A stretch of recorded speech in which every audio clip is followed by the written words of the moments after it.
Now the resistance value and effect value, those will also be equal to 10 versus 15. So if you want to remember to get information, so if you want to spend points on the effect value, you have to spend that now as well. Let's put all 10 into it. 10 and 10, okay.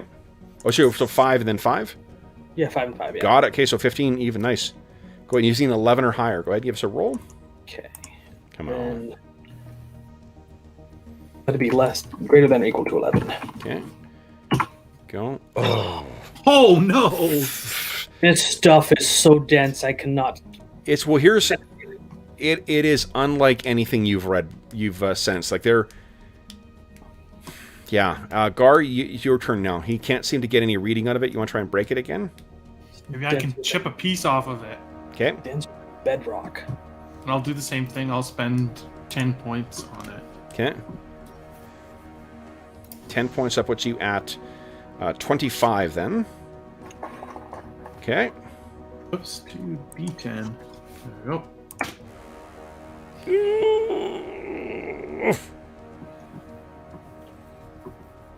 Okay. So, let's see here. 20, that is... So that means I made a 24 opposing value? 24 opposing value, that's right. So, I can tell you that 24... Superman has a strength of 25. There is a material known to... it's a fabricated material known as Inertron, which is...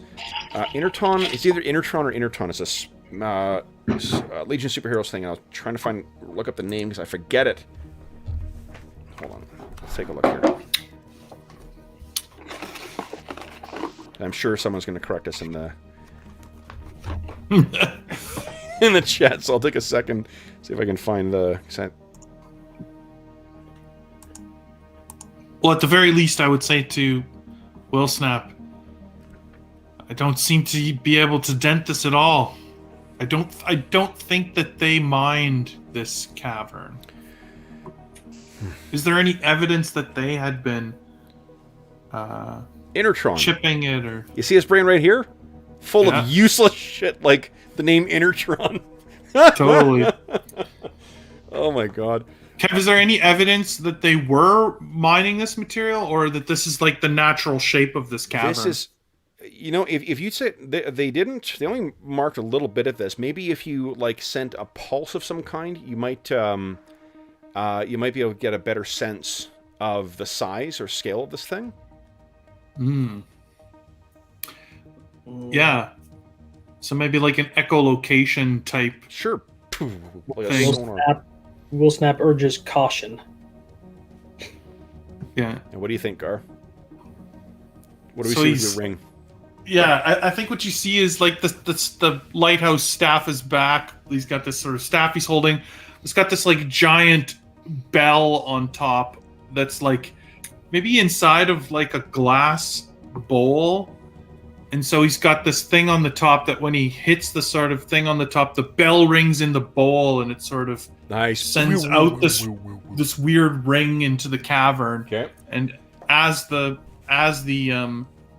sound comes back to the ball, sort of in Green Lantern green, you can sort of see the shape of the cavern forming as a sort of hologram inside the bowl. So, one of the... So you do that. I was just looking to see how far. With the light up still, you can easily... It can do a mile. 10 AP Wow. give you a mile of pulsing out. And it comes back, and you've got a holographic display, and it seems as if like they've gone in one part, and there's like a dead end at one junction, and then it kind of goes around, and then there's another... It might be easier if I just draw this for you guys. So you can see the... Sure. shape here.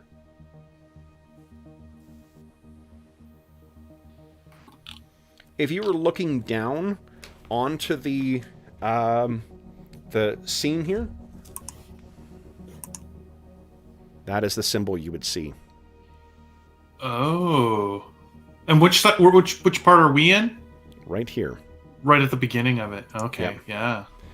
So you pulse that, and you kind of look for a second. Why does that seem... Why does that... And you hear a voice echo through the mines. There is no need to free me again. I'm already free, little creatures.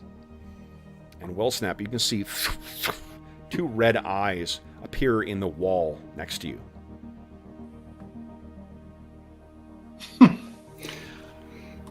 Well, good plat friend, I think we've found the trouble. Okay, guys, we need to do 2 things here. 1, I need you each to add up the total of your first column of stats. Your intelligence, your dex, intelligence, influence. Add that up. Total, that is your initiative score.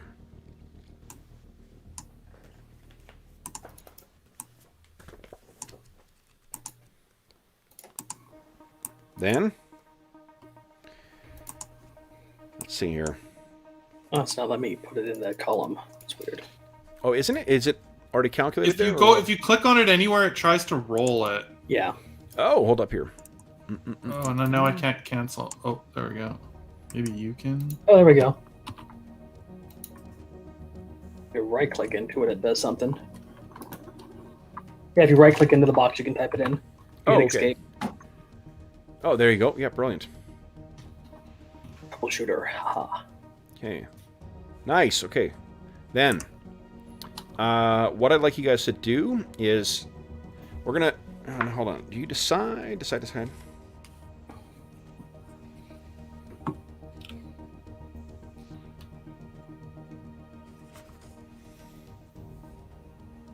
Oh yeah, right. We do this in reverse order. Okay. So here's what the steps are, guys. First, we activate automatic powers. That is not... So, like, your force field, your skin armor, all that shit's going to be up already, guys. Then what we do is we roll for initiative. Let me get the stats for this individual.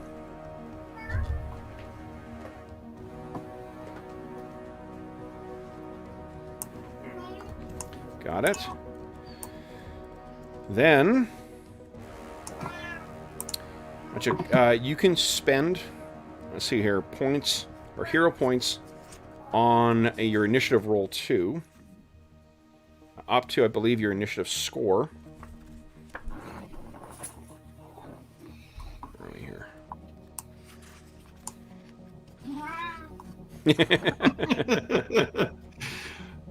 Hi, cat. You can Your cat sounds hilarious. Yes. Where is he? Where's my stats? There we go. Okay. I'm going to spend 10 points on my initiative.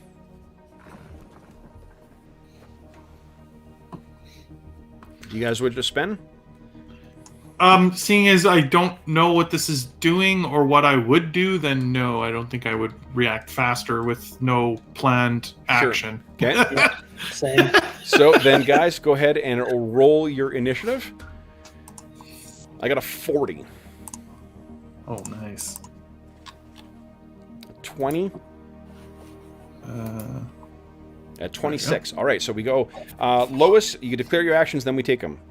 So and then it settles in reverse order, so Lois goes last. Yep. Got it. Yeah. So, Will Snap, what do you do in this round? You can do a dice action, and you can do an automatic action. And, yeah. 3 actions. A dice... 3 actions, but only one of them can be a dice action. So what are you thinking? I think his first instinct would be to throw up a barrier between him and the eyes. Okay. Just like a vine-covered, green energy mesh in front of him. That'd be an automatic action. Anything else? And attempt to dodge. Okay. All right. Gar, what do you do in this round? Gar he'll just speak out. What is your intentions, vile being? Okay. So that'll be an influence check. For me, I'm going to try and whack Will Snap. So, Will Snap, your defenses. What is your dexterity? It is 8, and acrobatics of 8, if that matters. If you're dodging, yes, it does. So that'll mean you're a 16. Do you want to spend any hero points? You can spend up to 8 points to make it harder. I am going to have to spend hero points because you are really hard to hit. I'm at 8. I'm spending 8 to put me at 16. I'm going to spend 2. 2, okay. So then that means I need 18, so 2. You are... And do you want to spend anything on your resistance as well? You have to do that at this stage. No. No? Okay. So... Will Snap throwing up that barrier and then dodging away from it was basically his plan of action. All right, and you were 18. All right, so I need a 15 to hit you. Let's see here. 2d10. I'll roll in chat for you guys, because why not? Why not? I don't know what this thing can do. 114. So. You're so fucked. That's all the hit points. Let's try this again here. 15, just enough. Shit. All right, so then you are... so your skin armor is equal to 4, which means you're defending at a 16, actually. Okay. So 16, I got 13, just on the nose. So what happens is you got your shield up, and you are hit by a torrent of stone and rock. That's hitting you. But you've thrown yourself back and out of the way. Now, if you dodge, I think that you cannot... You may not be able to take other actions then. I wasn't planning on it. Yeah.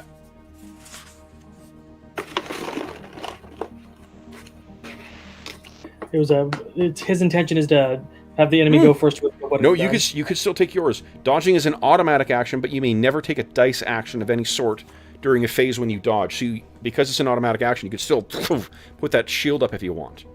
Yeah. Okay. Gar, you're up next. So you're going to be influencing. What is it you're saying? What is your intentions, vile being? Okay. Hitting me with rocks. So what is your influence? My influence is a 5. It's a 5, okay. So I got to think it would be against his intelligence, and that'll be a 10. It's 5 against 10. So right now you need a 15 or higher. Do you want to spend any hero points? No, he's just... It wasn't like a command that he's... Okay, so go ahead and give us a roll.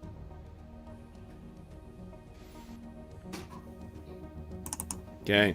It seems more intent on trying to, like, bring the mind down on Will Snap. And then finally, Will Snap, what are you doing? You going to bring your thing up? Yep, bringing the shield up and... So now the torrent of stone and whatnot hits the shield, and that is it. Okay, guys. End of the round. Let's roll initiative again. This time, I'm not going to spend any points. What about you guys? Spending 2. Okay, on your initiative. And Gar, any points on initiative? No. Okay. I only got a 24. Oh, 21. Gar, what are you doing this round? Wow, I rolled 2 1s. That's not amazing. Good. I'm gonna can I? Oh, I guess you. I mean, I don't know. I guess I made electricity before, so I'm gonna create something that is like akin to a giant blowtorch.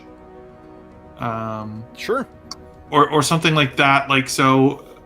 I'm imagining that his staff again would just now morph into sort of like some kind of a large two-handed type blowtorch with this very focused beam of heat coming out of it. Yep. Okay. So and then for this thing, it's now going to try and encase Will Snap in stone. Will Snap, what are you doing? Okay. He's gonna take his defense and like turn it into an attack. So he's gonna turn his vine shield into a wall of thorns and just shoot it right at the eyes. At the eyes, okay. All right. So then, Will Snap, you're up first. So your free action is to transform it. Is it just like a torrent of thorns going out? Torrent of thorns. Cool. Okay. So then I need you to make a dexterity check. hold on. Actually, it'll be 15.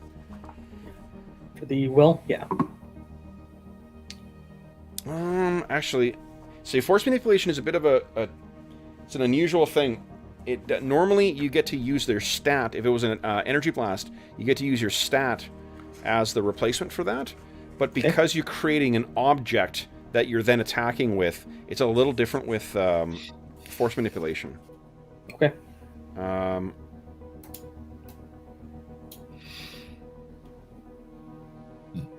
Hey, if I cover it with thorns, you can burn it. Mm-hmm. Second. Check. One thing here. Okay. There we go. Force manipulation. Look at me making things difficult.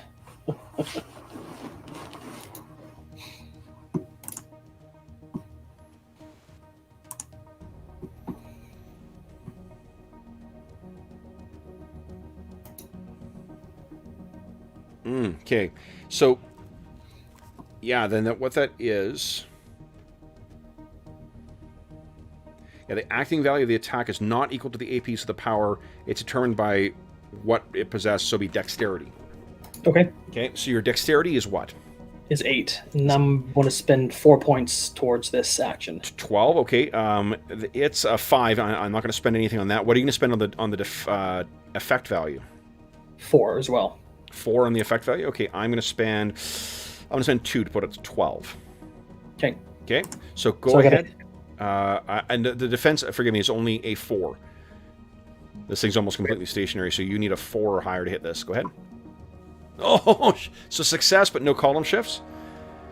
And then you spent how many points? 4 points on the effect? Yes. Puts you at 19 versus 10 is 12. Holy shit.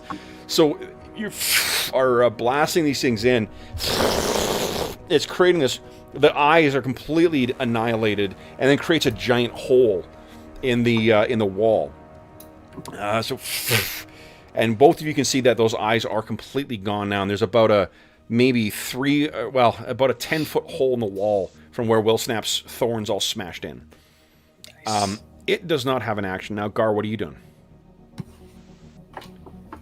Forming that blowtorch as I described. Okay. So yeah, you can scorch the wall. It's gouting out this flame. There's no, you're maybe like reducing some of the stone to like a magma kind of quality. And this is the natural stone, not that grayish stuff that you guys were trying to damage. And as the torrent of thorns and as the flames end, what you guys can hear is from somewhere in that omega symbol shaped chamber.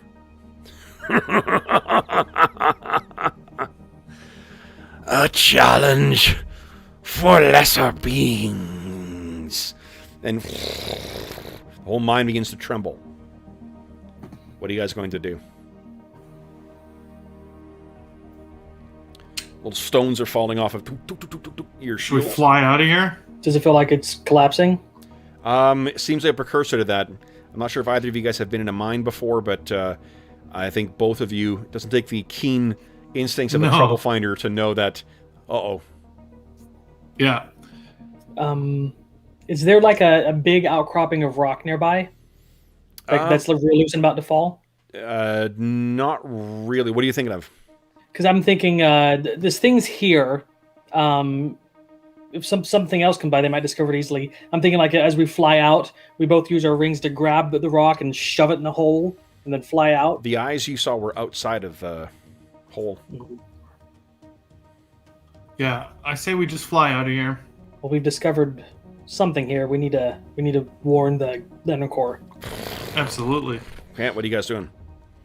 I think I make my ring into sort of, it would look almost like a giant old school drill bit above his head that is rotating, so it's sort of deflecting all of the rocks away as he's flying. Yep. And Will Snap is he's made his into a huge like club-sized tree, and he's just batting things around that are just too big to bounce off, and Awesome. flying right behind him. So as you guys are flying along for this, what you can see is there's this this swirling mist as it's collapsing behind you, almost like like an ochre-colored cloud of dust of some kind. It no doubt permeates this thing. It seems to be swallowing up next to you guys. And as this gets even further ahead, so you're almost losing track of where you're traveling in the mine. If it wasn't for Will Snap's like guidance or map, you guys would easily have gotten lost in this mine. But thanks to his forethought, we see then these two greenish things come flying out of the mouth of the mine. You guys get a healthy distance from it and look back, and what you can see is there's more gouts of that smoke coming up, and it seems, or that ochre-colored smoke, and it seems as if it may be forming a some kind of rough form or rough figure. Let me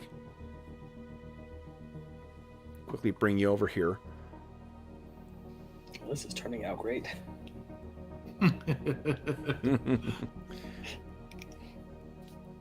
Oh, wrong thing. Madison. So, first what is forming, guys, is something like this.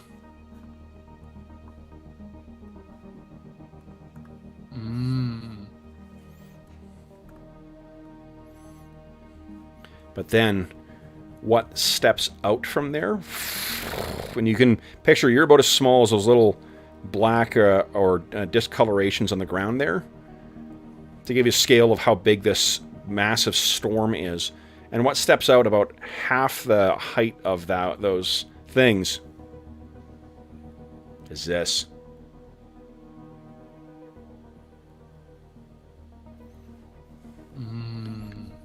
And there's a sound of screaming you can hear in your mind, and it's, thank God for your psychic barriers, it's going to have no effect on you with how high your defenses are right now. Guys, what are you doing? Is this the triggering our yellow alarm that we should stay away from it? There's bits of it that do look pretty yellow. Yeah, I'd say. What are you thinking? I think a direct confrontation is not in our best interests, Gar. Yeah. Now, one thing that the Green Lantern Corps that definitely teaches, or at least rewards, is oblique thinking. If getting around the power of the Green Lantern Corps was just a matter of painting yourself yellow, the Green Lantern Corps would have been defeated a long time ago. Yeah, it totally. would. So, though you cannot affect yellow things, that does not stop you from affecting other things and having them affect yellow things. Right. What do you think? Gar will fly up to the height of sort of its face, but more than its arms reach away. Yep. And he'll turn his sort of drill piece on its end so that it's like a megaphone in front of his mouth. Yeah, yeah. This giant sort of amplify, thing, and he'll yell in there. I said, vile creature, what is your intentions? So why don't we do this? And while that thing's distracted with Gar, Will Snap's looking for a really big boulder that he's going to try and hit with his power and like slingshot it at the thing's face. Absolutely. So you're going to extend like greenish vines. Tendrils, yes. Sure. Yeah. And like wrap around the boulder, and he's going to start. So with it into the strength of your boulder, the strength of what you could lift with that is equal to a 450-ton freighter. So what about put hero points into it? If you could put up to 15. Hold on, actually, with pushing, that's a little different. So, spending hero points for your acting points and effect points is different from trying to push your powers. Pushing your powers, I think you can get up to. Where's it here? Oh boy, because it is a cool part of the of the game, you make an AV and AV, EV, OV, RV equal to whatever your ability is, and the result APs are temporarily added to the ability being pushed. Okay. So your force manipulation is a 15. Now the downside is if you fail, you may suffer burnout on your power. Your will may give way. So let's do this. Gar, what are you seeing the effect of your thing? Is it like a sonic blast, or is it just trying to distract the thing, or what? It's meant to get this thing communicate with its mind. So whether that's like a psychic shot back, or both, and a sonic boom. Like, so it's both, right? It's sort of, it's all particles. So I mean, like if you've got a sonic going out, that may have an effect on it. Most definitely. Okay. So let's do this, guys. It's still forming itself, so it's not going to take any actions this turn. So we can just have each of you. Who wants to go first? Gar, do you want to do your sonic thing first, or Will Snap, you want to do your? Let's go with Gar to do the sonic thing first, because I'm using it as a distraction. Okay. Then let's do this here. And I will spend some hero points on that as well. So this is going to be using your influence as the attack. Yeah. And I'll spend 10 points on it. Oh, your influence is a 10? No, my influence is a 5. Okay, so you only spend up to 5 points on the but I can spend it on the result as well, right? Yeah. Oh, yes, you can. Absolutely. Yeah. Then it is your aura is the effect value. What's your aura? Oh, a 3. Oh, no, hold on. No, you're using you're using your big thing. That's a 15. So you can spend up to 15 points on the effect value. Oh, okay. I'll spend 10. 10 on the effect? Yeah. Okay, so 5 on the acting. So and then its influence is an 8. So go ahead and get right now a 9 or higher. Come on. Wait. Holy cow! I gotta type this right. Come on! Oh my god! Oh, so many ones. Oh, so you called this thing? It's lost in the howling as it's pulling all these things in together. Will Snap, it's down to you. So currently 15 versus 15. It's an 11 or higher. Okay, I'm dumping 6 points into the first roll. 6 points. So that puts you at a 21 versus 15 is 7 or higher. You need. Then I want to spend 10 on the other end. Okay. So I need a 7 or higher. Okay. Now, hold on, you. Oh yeah, that's gonna be huge then. Yeah, he's intending to throw it 15. So hard it cracks the sound barrier. All right, 1, 2. That's 3 column shifts, and you said you spent how much on the 10? 10. So 25 versus 15 is 14. Then 1, 2, 3, 20. Holy smokes! I don't think it can more than double as a result of this, but that still puts you at 30, which means you can throw the equivalent of like 4 fully loaded trains. You could throw them a mile. So I see him he's just reaching down, and instead of just 2 tendrils, it's like 5, 8, and then they just grab it and just, it's like a shotgun spray. Okay. So you hurl this thing at him. Go ahead and give us it'll be your dexterity versus his, which I think is I said it was an 6. Hold on, what is it? Can I put any points into this 8, roll? actually 8. Yes, you can. Yep. Up to double. And the effect value of this is going to be 20. Or it'll be 30, rather. Okay. So I'm put 5 points into this, and... Okay. I'm going to put... let's make it interesting. I'm going to put 8 points into it. I'm at 16 right now. Okay. What's your dex? It's 8 plus the 5 that I spent. Okay, so it's 13. You could spend more if you like. Yeah, let's put all 8 into it. Fuck yeah. 11 or less. Come on. Oh man, this is going to be... I'm putting nothing into the resistance. Yes! All right. So this thing has a resistance of 18. Let's see here. 18 versus 30. Oh, man. And hold on. Did you get any column shifts? I got... Yes. Yes. One column shift. 13. He's got 1 point of body left. So it Finish him off, guard. This like mountain hits him, almost completely discorporates. It seems as if it's collapsing. That whole wall of smoke behind it begins falling down, and its face seems to take more of that omega shape now too. And there's a red eyes that begin glowing. Then, guys, what?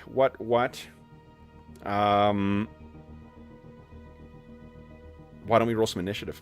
We'll do one more round. I think if you guys can take it down here.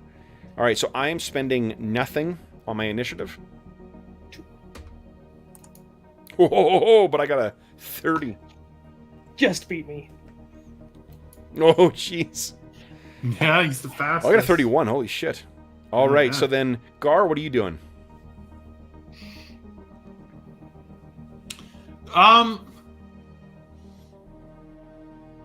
What would Gar do?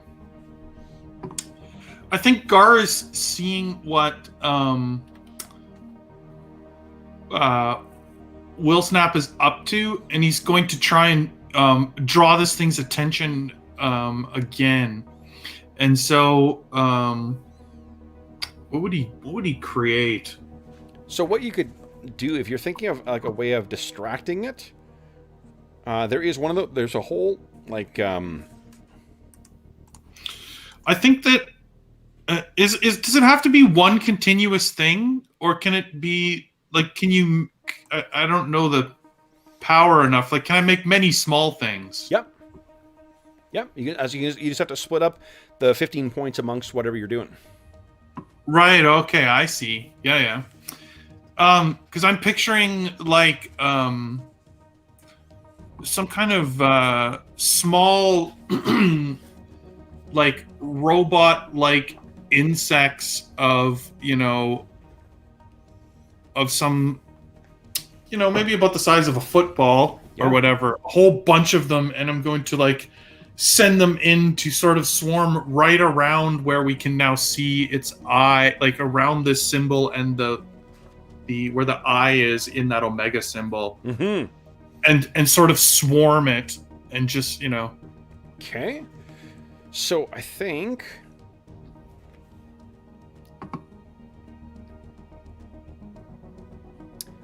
So what we'll do is, is the intent to make him harder to hit or easier to hit rather? Yeah, essentially, like it's to disorient it, Okay. blind it, whatever you would want to say, like throw it off balance, like just create an opening for Will Snap to to land the finishing blow. So I think, why don't we call that a flash? Yeah, because it would be the equivalent of something like that. Yeah. Okay. So you're going to be targeting his dex is an 8, so it'd be 15 against an 8 for yours. Will Snap, what are you doing?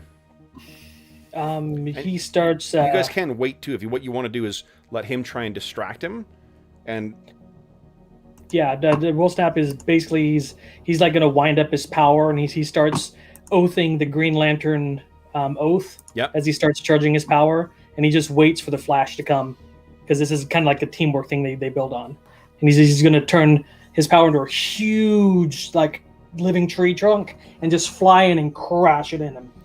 Oh, you're trying to hit the eyes where they're not yellow. Okay. Yeah. All right. Then it is this thing's turn. So it first will turn to you guys. And I think what it's doing is it sort of gestures its hands open. And from like within that crazy rib cage looking thing, that whole mass of wind is going to and dust slam into you guys, and they're going to try and push you back. So what I am going to do is, it's a 13, but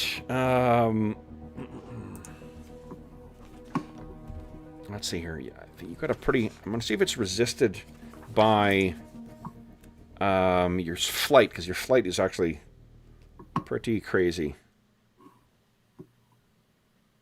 We can fly in solar winds. You cannot touch us.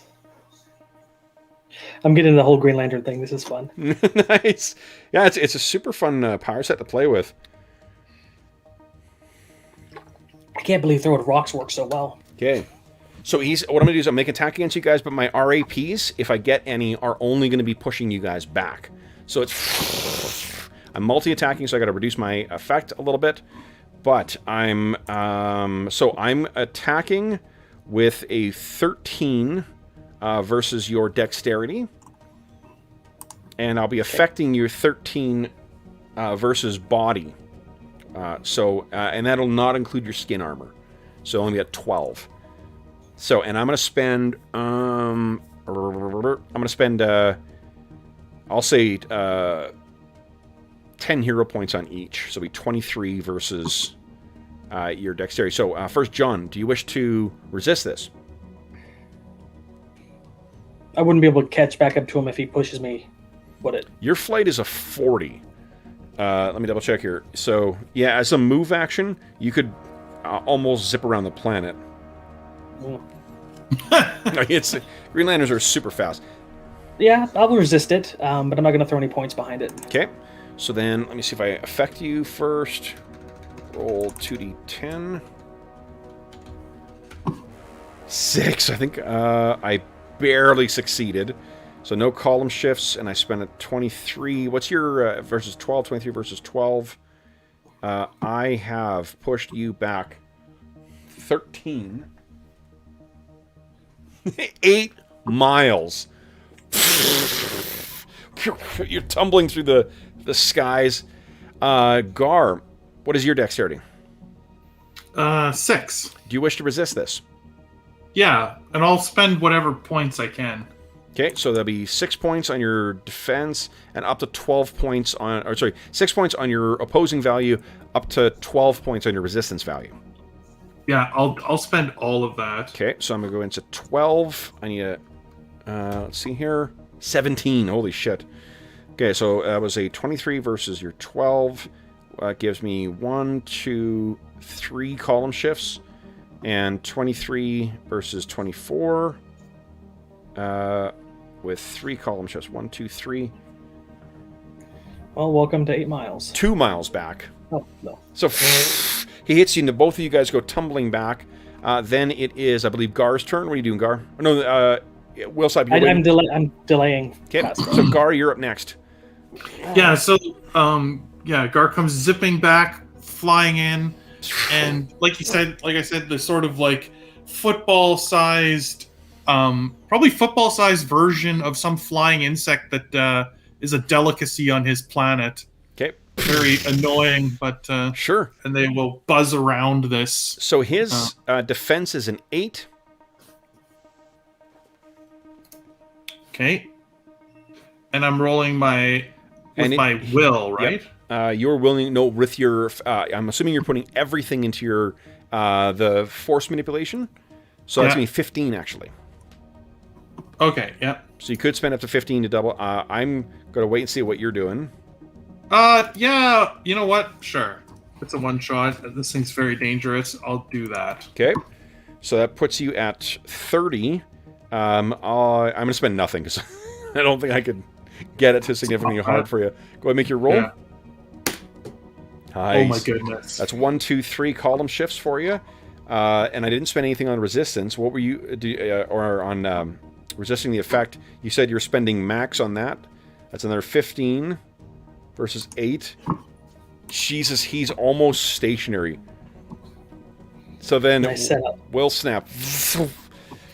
Go ahead. So you can barely hear it, but it's in the background. It's in brightest day, blackest night. No evil shall escape my sight. And then he gets louder. Those who worships evil might, beware my power. Green Lantern's light. He's just swinging a huge tree. He's putting everything into it. Nice. When he comes to smack him into it. So currently, you need a with your dexterity, you need a 4 to succeed. You really can't get better than that. Oh, you can. You get to a 3 if you like. I would like to do that. Okay, so it's only 1 point. Go ahead and make your roll. Come on. Nice. 1 column shift. And then the effect, I got nothing to resist. His body is 10. No, I said it was 18, right? 18 versus your... What did you spend on your effect? I'm putting 5 points into it. 5 points. That's 20 versus his 18. Okay. Hits him. I need to make 1 roll here. Whoopsies. I need to break my computer, apparently.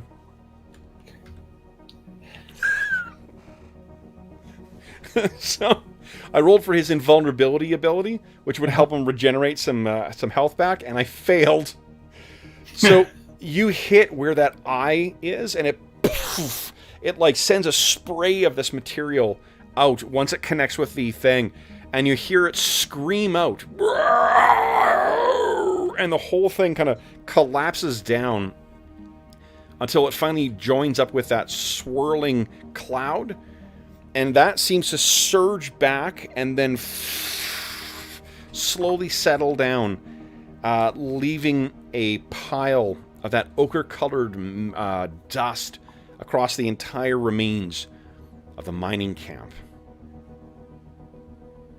You see Will Snap over there just breathing as his whole body just... So, guys... Did I get it? If you focus yourself on scanning, there is no sign of any sound or whatnot here at all. Excellent. You may require further investigations to confirm that this thing has been defeated, but for now, it appears that this is gone. However... I knew we would suss out that trouble quickly, my good plant friend. Nice. What I need from you guys is for you to tell me which of you... Oh, I know this actually. Gar, you got the higher intelligence, right? Yeah. Okay. So your ring... Lantern Gar. Yes, ring? I am working on the translation of that last word spoken by your adversary. Oh, yeah, so it's a man's voice. It's your father. Yeah. I'm working on the translation of that last word, Gar. It's an ancient word, one used by the gods of old. A dialect from a pocket dimension world called Apocalypse.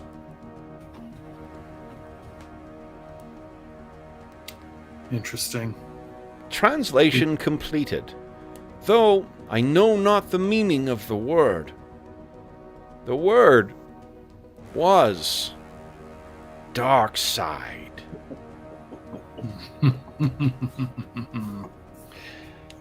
With that, guys, let's bring our little one-shot to an end. So, nice. And not for nothing, at the time of recording, tomorrow morning is when the Snyder Cut of Justice League will be available, so I may have had Darkseid on the brain all day. Oh, I'm going to watch that.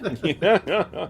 Well, By Thursday night. One of my source books, it's been sitting next to me for a while now, the Apocalypse source book for DC Heroes.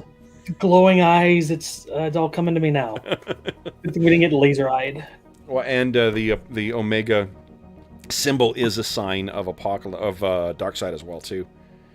Some his energy effect, his eye effect, is actually called the Omega beams, or the Omega effect. All right, so then, guys, for those listening at home, thank you so much for joining us for this little diversion while we were down players. We hope that you enjoyed our one little case of these very, very cool Green Lantern characters that Jeff and John have come up with. As is always the case, if you have any comments, questions, or concerns regarding the game, anything about this game or about the adventure, please don't hesitate to leave a comment in the comment section of the video, and I will endeavor to reply in a timely fashion.